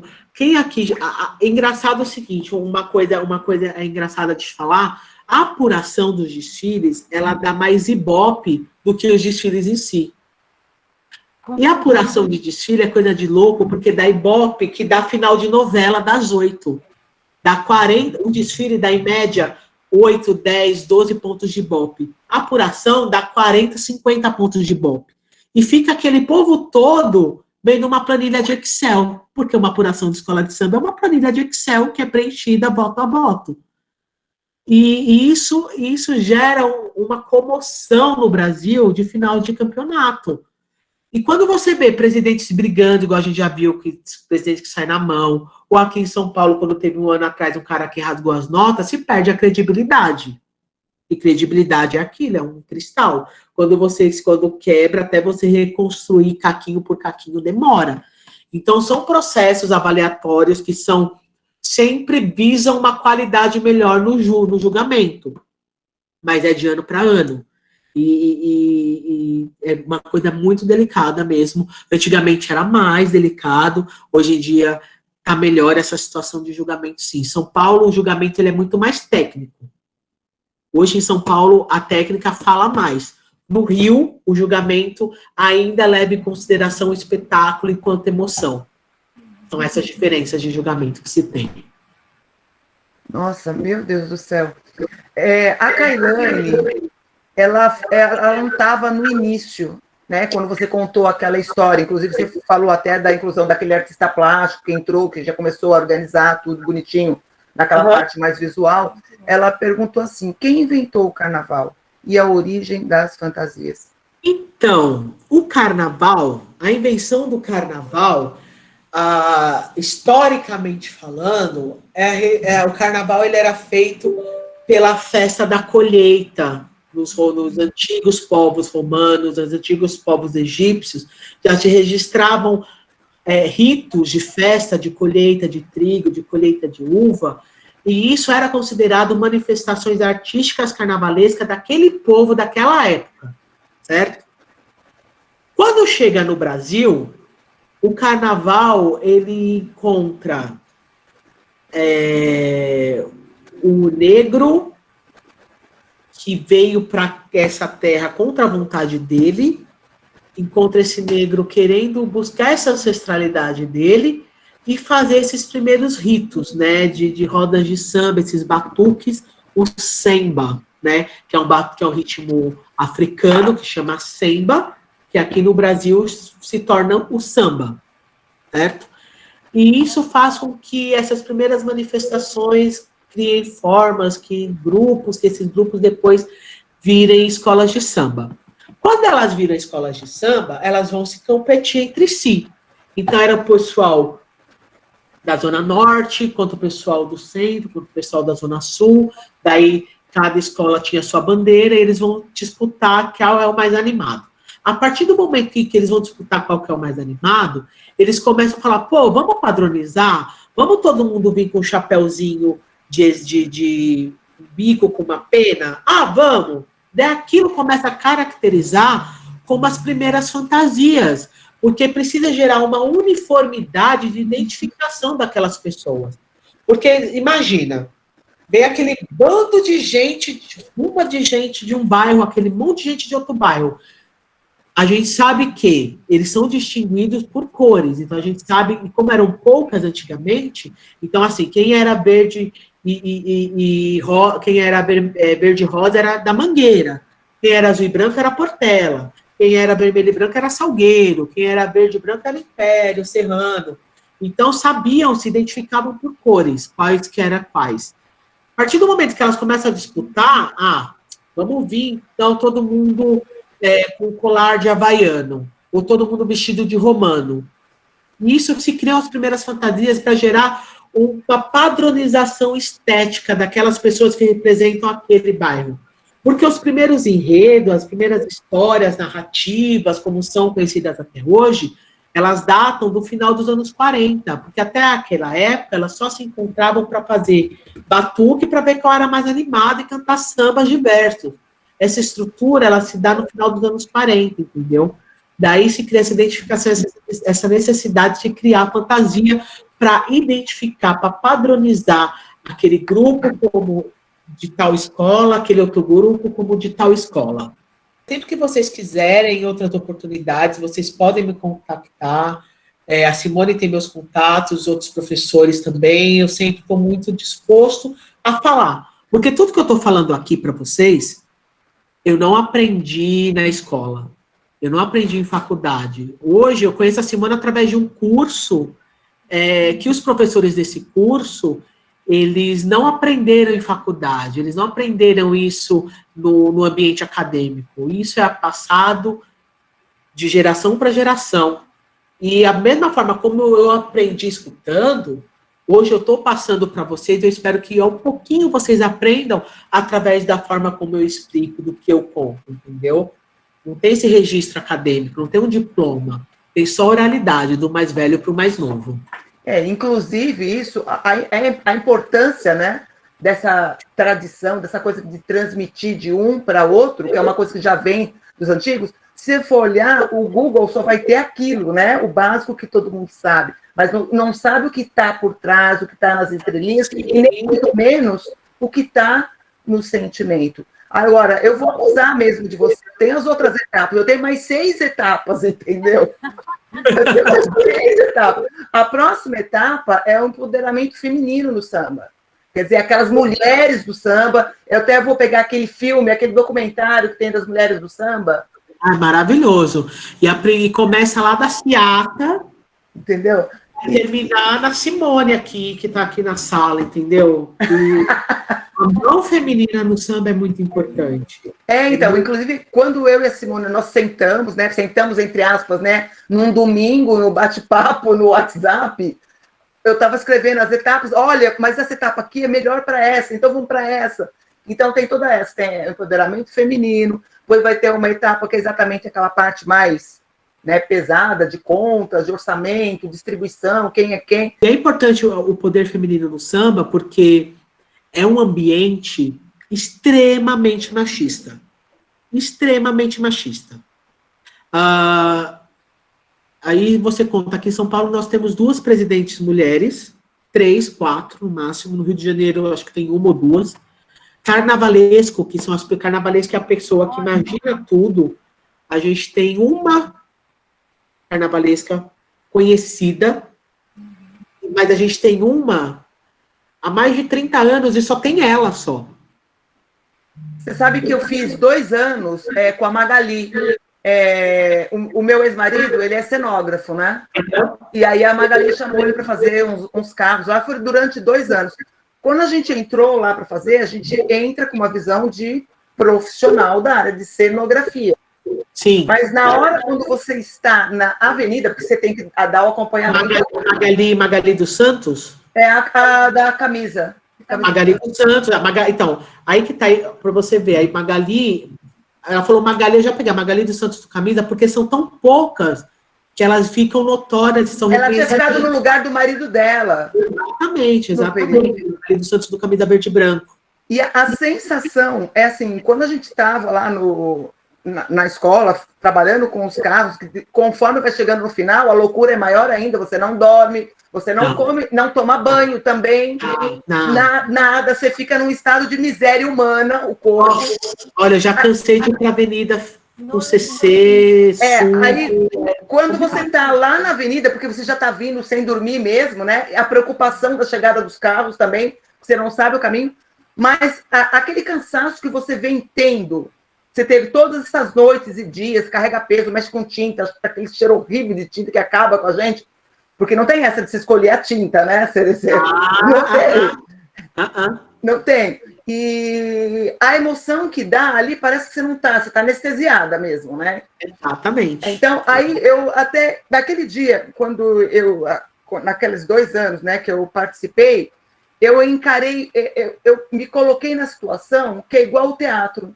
No teatro, uma das minhas habilidades é teatro com aluno, tá? Eu costumo ter grupos assim. Quando o aluno me fala assim, como é que é teatro? Não sei se eu vou gostar. Eu falei, você só vai saber se você vai gostar no momento que você subir no palco. Não é no ensaio, porque no ensaio a gente briga, no ensaio a gente chora, fica com raiva, fala que vai desistir. Mas se naquele momento que você subiu no palco, você se arrepiou toda, você começou com aquela carga, aquela coisa que o seu coração começa a bater, que não cabe mais em si e não tem por onde sair, naquele momento você sabe se você é daquilo ou se você não é. Aí, quando eu estava naquele dia, eu vi, exatamente, eu acho que é a mesma sensação para o samba. Porque ensaiar aquelas coisas não é legal para ninguém. Dá dor de cabeça, dá briga, inimizade, dá um monte de coisa. Então, eu acho que é uma coisa que mexe tanto com o sentimento da pessoa. Eu gosto muito de trabalhar isso, o sentimento, né? O que te move. Que nem, até uma das perguntas eu estava com a Simone, quando a gente estava elaborando aquela parte de cursos, negócio de figurinos, né? O que move uma pessoa, não aqueles figurinos que a escola de samba paga, né? Mas aquela pessoa que não tem nem tantas condições, mas que economiza o ano inteiro para pagar a sua fantasia, né? É amor, é emoção. Aquilo que move, o que faz, e faz aquela pessoa não desistir.